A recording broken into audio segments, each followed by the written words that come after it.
All right, season is about to start back up, and I got a lot of stuff on my plate. I got my bike to get straight. I got one of my buddies' bikes to get straight, and I got another buddy's bike to get straight. I got like three bikes to get straight: two ZX14s and one 1000, which is mine. But my stuff I'll do last. I'm trying to get my buddy's stuff out of the way. We got a couple, like maybe I'll make the first bike a series and then make the next bike a series, but let me just go ahead and tap in and show you what I got going on and what we're going to do for the first bike. All right, so for the first bike, we did a whole freshen up on the bottom end. That was new piston rings, new crank bearings, new rod bearings, new cam timing chain, and new seals, new gaskets from top to bottom. And we put the motor back together. And then I sent it back to my buddy. He dropped it in his bike and fired it up. It fired up great. And then it started smoking only when idling. Only when idling. And then once he gets moving, going down the track, it clears up. So that told me that, one, it was not the bottom end of the motor, because typically under load, if it's smoking, that means oil is getting past the rings or whatever. Only when it idles and then you whack the throttle, it brings out a poof of smoke, and then it clears up and then you get going and you're good. So that tells me that when the bike is at idle, that's at the highest vacuum that the motor is ever pulling, and it's sucking oil past those valve seals. And then once you open the throttle up and you get moving, it clears up because it burns it off, and that's less vacuum that the motor is actually pulling when they're wide open and you're rolling or whatever. So at its highest vacuum point, which is when it's idling, it's sucking oil past those valve seals. And what's happening is once you give it throttle, get going, it burns it off, and then as you get moving, you don't have any more smoke because you're not pulling that much vacuum, and you're burning whatever's going in, and it's not coming. The oil's not coming up from the bottom. It would have to be coming from the top if that's the case. Because if it was under a load and it was burning oil, that means that 9 times out of 10, it's coming past the piston rings. So I went on ahead and ruled out the bottom of the motor as being the issue, and I was like, let me go up to the top of the issue. So what I did is I'm going to do a compression test, which I already did. You can see down here I already did it, but I'm going to redo it with you guys on here and kind of show you guys who haven't never done a compression test. And then I'm going to do a leak down test, and then that will show you how I got to this analysis with a little bit of knowledge of how motors work and with some devices that we test. And all my stuff can come from Harbor Freight. I got most of my testing tools from Harbor Freight. So this is not something that you need to buy super special tools that are really expensive. It's literally a leak down tester and a compression tester. And the leak down tester is right here, right from Harbor Freight. The compression tester that had a label there, but it got ripped off. It's same deal. It's right from Harbor Freight. It is nothing super special, guys. Traditional, like I want to say $20–30 for the testers. I want to say no more than $40 for each per tester, and you can kind of like start diagnosing your own bike. And your motor does not have to be out to do these diagnostics. You can actually check the compression on a ZX14 with the motor in the bike, and that's because you have two options with the compression tester. You can't do a leak down, I don't think. It might be too much, but you can definitely do a compression tester because you can slide this in, go down, screw it in, and then put this on, and then do your compression test with the bike, with the motor in the bike. The leak down tester, I'm not 100% sure. I've never done one in the bike before. I've always done them outside of the bike. It's because you have this hose. This is the spark plug end that will go down in the spark plug hole. This side, yeah, I guess you could. This will come out and hook up right here, and then this other end right here will go to your air compressor. So you probably could do a leak down as well in there. And the ZX14s are so tight, man. It's hard to do a bunch when it gets time to get up on top of the motor. It's hard enough changing spark plugs, and now you want to start doing these other tests. So you may or may not have to take the motor out to be comfortable. After you do it a lot, you might be able to squeeze it in there, but let's get going, and we're gonna knock this out right here together, and I'm gonna show you how I get things set up and do these tests. All right, stand by. All right, so for the compression tester, we're going to use this end right here, which is the I forget what it is. Let me look at here. It has it on here. M14. And I recommend that you put this tip on right here with like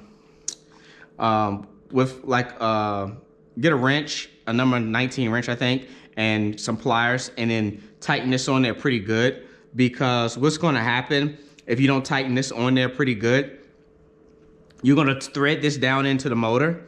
When you go to thread this down into the motor, you're going to get it in just fine, but when you go to undo it, this part is going to undo from here, and then you're going to have this stuck down in there. And the only way you can get it out that I like tried and not have to like, you're not like crapping your pants, is you have to put some Loctite on the end of this, screw it back down in there with this piece still in there, screw this down in there, and then let it sit for a while so the Loctite can set up, then you can undo it.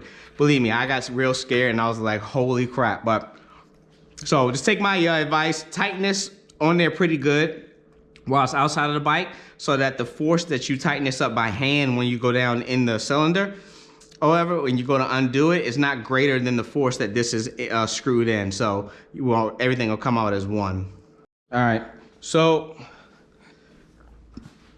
I usually start from number 1 and work my way to number 4, but we'll just go for number 4 and work our way over and test this out bit by bit. So go ahead and slide this down and take all of the spark plug out of the engine.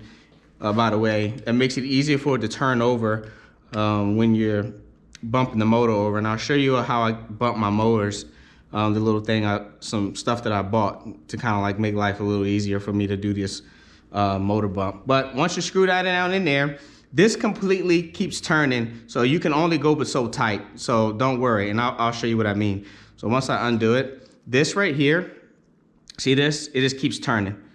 So once this tightens up as much, that O-ring is sealed down in there, and then it'll snug up enough, and then this is just going to keep turning infinitely. So you can't really over tighten it. So slide that down in there, thread it in nice and slow. You'll feel it when it starts to just turn infinitely. See, let's turn it infinitely now. The tightness stopped.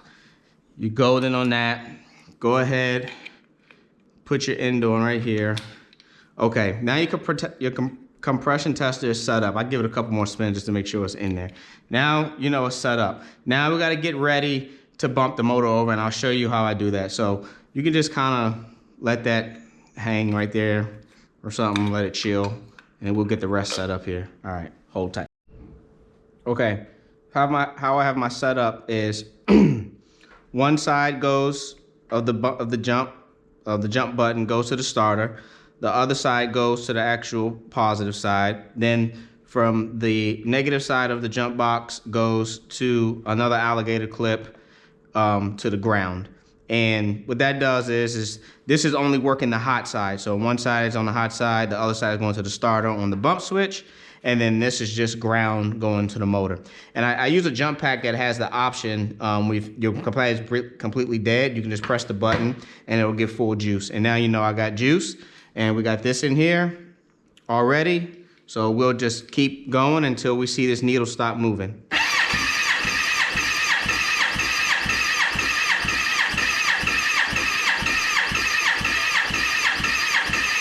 All right, it stopped moving. So this cylinder here, if you can see, is at 200 PSI, which is number 4. And I wrote that down, 200 PSI. So then what I did was I went down the line and I did 3, 2, 1 the same way. And number 3 only had 100 PSI. Number 2 had 190 and some change, and number 1 had 200. So they were all, except for number 3, within like 5 to 7% of each other, which is good or whatever. But number 3 was 100 PSI off. So I had to figure out what was up with that. So I'll tap you in and tell you what I did next. Okay, so relieve the pressure before you undo it, because that'll be hard as heck to get it undone. And now we're gonna do a leak down test. All right, so for the leak down test, same deal. This thing is gonna thread down into the cylinder in question, which would be number 3. So tighten it up, get it in there. Dada, where's my watch? I put it on charge in the office. Okay. All right, so you get that down in there tight. Slide this in over here. Let that rest. Now we gotta go get some air.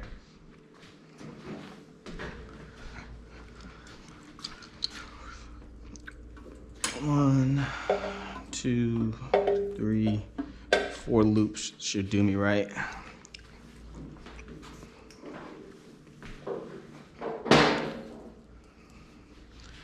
All right. The purpose of the leak down test, is when the valves are closed, you're going to turn this knob, and this is pressure coming from the air compressor, and you're going to get it up to like 15 or 20, and the result in a perfect world where this will match that side. But in an engine, you have some loss. So what's acceptable loss is somewhere around 10%, 5-10%. However, you really want to be within 5 if you can. However, but 5 to 10% is acceptable. So if I'm at 20, I would love to be like 15 and up or whatever would be perfect, you know, for this deal.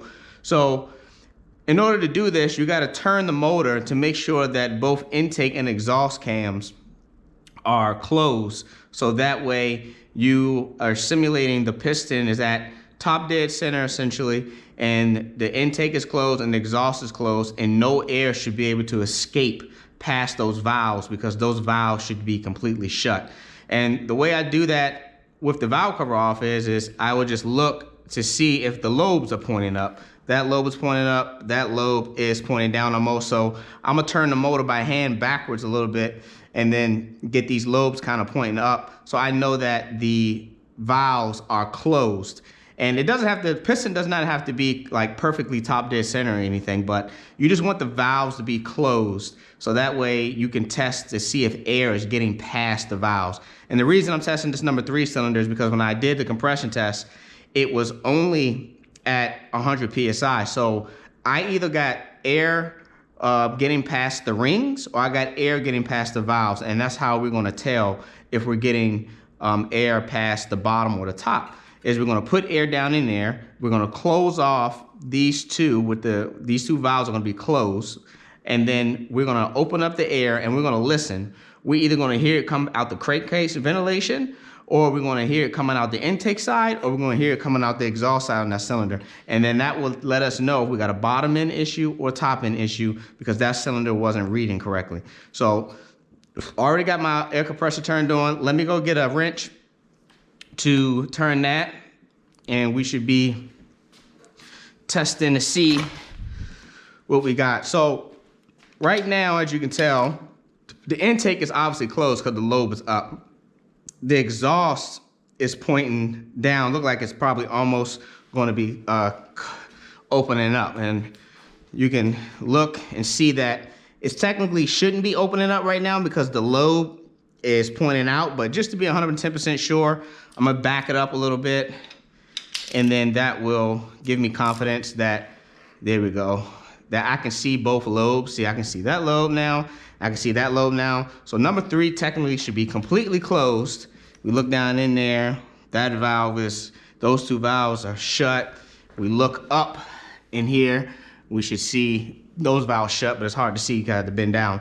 But we're gonna go ahead and turn this, and we're gonna hear air coming in, and then we're gonna figure out where we're losing air at. So we're gonna start turning clockwise, and then we say, look, we're gonna get to 20, and look, we have more than a 5 to 10% loss. We're sitting here at like below 10. So we put our ears here, and I can hear it coming from the intake. And then we put the exhaust side. Nothing out of the exhaust, and do I feel any air here, any air out of the ventilation? And I don't. So that means that the intake valves on the head either need to be lapped or the valves are bent, and we have an issue with the intake valve on the head. So we have to take the head apart and assess further. But at least we know we don't have to go to the bottom of the motor to do any troubleshooting, because we have the top part as the culprit. All right, so we're gonna halt at this step right here, and that's just the diagnostic steps I wanted to do. Part 2, we'll be taking this head off, and then after we take the head off, we're gonna take out all the buckets. And before we even do that, before we take out all the buckets, after we take the cams out, while we have the stuff set up, we can valve lash and check all of the clearances on the intake and exhaust side, which I'll do in another video, but I'm just doing this quick test to make sure that they're all within spec. So if I have to shim the motor up or down on the little hockey pucks that go under the valve buckets, I can do that. And there's a formula where if it's off, you take what it is and what it's supposed to be and do a simple addition and subtraction, and you'll get what the next size up or down you need to go if things are too tight or too loose. But that's it for the first one. I just wanted to diagnose this situation, show you guys how to diagnose if you have a cylinder that's leaking, a cylinder that's smoking, or your bike isn't running right, and you're able to kind of do some of this stuff by yourself to kind of save yourself on the bill. If you just buy yourself a compression tester and a leak down tester, you can really narrow down where you need to go. And this customer's bike was smoking at idle, and it was running fine. And he said it was running fine, and he probably didn't notice that he was down on cylinder number 3 that bad, because he said it was running fine, it just smoked a lot. So come to find out, he was actually down 100 PSI on cylinder number 3. So he's actually gonna pick up some more horsepower here once we fix that number 3 valve. And just like that, people would say, oh man, your bottom end is probably shot, your motor's gone. That's not the case. We figured out that that when we did a compression test, it was number 3 cylinder. B, when we did the leak down test, we found out that it was coming out of the intake valves and not coming out the bottom of the motor. So that means the bottom half is fine. It was just the head, and that's the best case scenario. So tap in for the next part. We're gonna break it down. Tap in for the next part. We're gonna disassemble, and then tap in for the next part for reassembly, and then we'll be done. So this will be like a 4-part situation for doing a Gen 1 ZX14 head removal, valve lapping, and then reinstall, and then we'll put the motor back in the bike. All right, guys, holla. Oh, I wanted to mention that the smoking 9 times out of 10 was definitely not coming from that valve being letting air pass. That definitely wasn't called smoking. The valve seals. So I probably should have clarified more where the smoking came from. Since we know it's not coming from the bottom, meaning that nothing's getting past the piston rings. We know oil's not passing the piston rings and getting burned in the combustion chamber. The only other way that oil can get into the head and into the combustion chamber and burn is through the head, and that means that it's valve seals. And it tells me, when I was telling you, that when the motor's under load, it doesn't smoke. So that means that oil's not passing the piston rings, and it doesn't smoke only after you whack the throttle one time and then it's been idling. That's when it smokes. So that's a telltale sign that it's the valve seals. So not to confuse you guys, I didn't want you guys thinking just because that cylinder was leaking air past the valve seats that it was smoking. No, that's definitely not it. It's getting past the valve seals. And that number 3 cylinder probably isn't leaking oil and have the bad valve seals. I would probably say true, but we are going to put new valve seals in since I got to completely go through the head anyway. If one is bad, you might as well just go through all of them and just do it while you got it off and then go from there. So that's probably where the smoking's coming from, is valve seals in the head. And then we also was just down power because we were down 100 PSI on cylinder number 3. So now that concludes the diagnostics. All right.